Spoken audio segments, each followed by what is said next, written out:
In this video, I'm going to give you one magical tip that will forever change the way that you do crunches on a stability ball.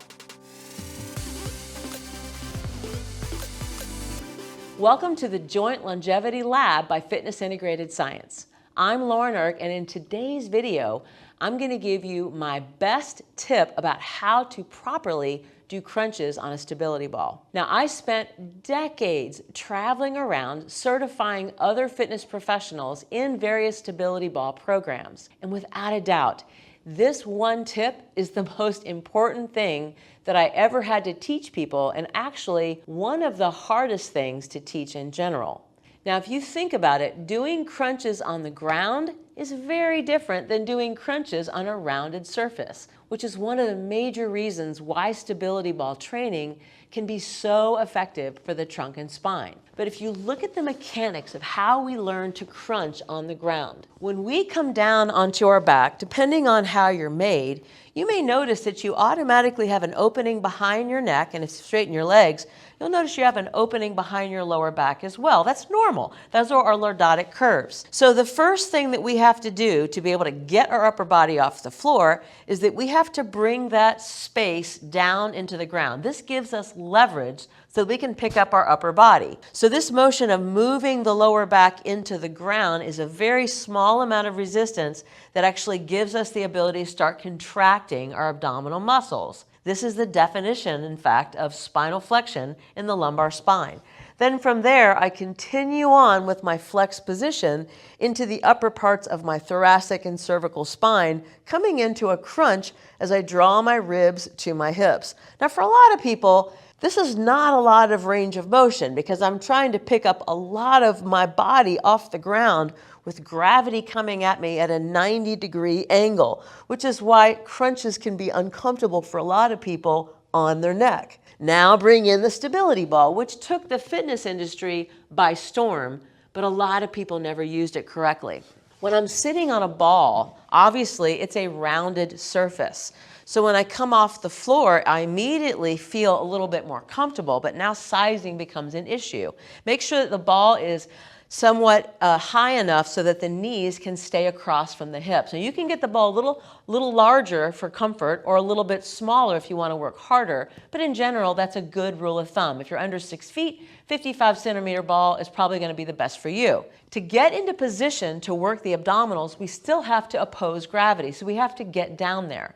So if we just do an exercise called seated walking, walking down the ball actually rolls up into my back.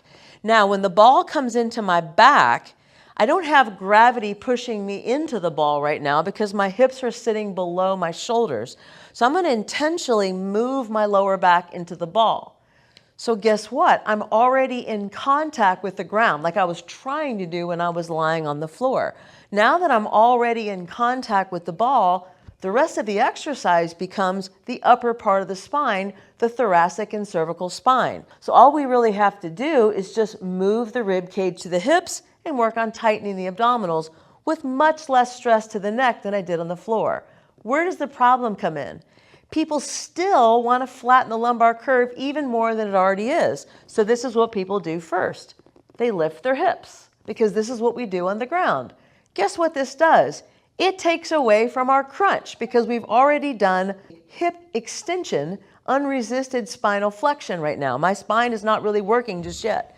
So now when I come into the crunch, because I'm already initiating that with my hips, I actually don't feel as much abdominal work as if I would have let those hips relax. Now, one thing that you can do in the beginning, even though it's a little harder, is walk your hips up a little higher on the ball. Now gravity is sort of smashing my hips into the ball. You're going to notice your neck may need a little bit more support. We are actually working at that 90-degree force angle now so that when we come into that crunch, whoa, that's a lot of work. But I can practice not lifting my hips. But the first thing I have to do is let my pelvis sink into the ball. Think of moving the tailbone into the ball. Then as I go into the crunch, all I have to do from here is just move the rib cage down to the hips, tighten the abdominals, and keep those hips relaxed. Then as I come out of the crunch, I still want to keep those hips relaxed. And then as I come backwards, I don't necessarily want to drape over the ball. I just want to come back into neutral. Now, as you get better at being up here, you can start moving into some of these lesser ranges and not have those hips come up. And you can see the difference between this type of emotion here, which is pure spinal flexion, letting those hips relax, versus hip extension, unresisted spinal flexion, limiting how far I can actually go into the movement. So when you learn how to stabilize that pelvis against the ball, what you're going to notice is that you have to do many less repetitions of crunches before you start to fatigue those abdominal muscles. Now, if you would like more information about longer workouts and programs that are centered around the stability ball in strength training, calisthenics, yoga, and Pilates, head on over to Fitness Integrated Science TV, where I can give you lots of instruction and support.